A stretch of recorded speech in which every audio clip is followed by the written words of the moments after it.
Palakkad Agali government സ്കൂളിലെ വൈദ്യുതി KSEB. പുനഃസ്ഥാപിച്ചു.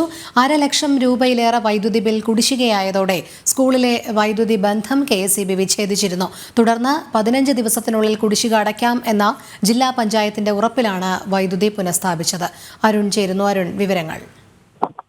ഇന്ന് രാവിലെയാണ് ഇത്തരത്തിൽ അഗളി സർക്കാർ സ്കൂളിലെ വൈദ്യുതി കെ.എസ്.ഇ.ബി. വിച്ഛേദിച്ചത്.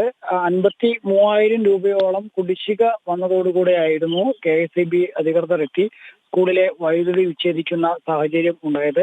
വൈദ്യുതി ബന്ധം വിച്ഛേദിച്ചതോടുകൂടെ വിദ്യാർത്ഥികളുടെ പഠനം ഇരട്ടത്താവുകയും കുടിവെള്ളത്തിനുൾപ്പെടെ, അതായത് മോട്ടോർ ഉപയോഗിക്കാൻ കഴിയാതായതോടുകൂടെ കുടിവെള്ളത്തിനുൾപ്പെടെ ബുദ്ധിമുട്ടുന്ന സ്ഥിതിയും ശുചിമുറിയിൽ വെള്ളം ഉപയോഗിക്കാനൊക്കെ ബുദ്ധിമുട്ടുന്ന ഒരു സ്ഥിതിയായിരുന്നു ഉണ്ടായത്.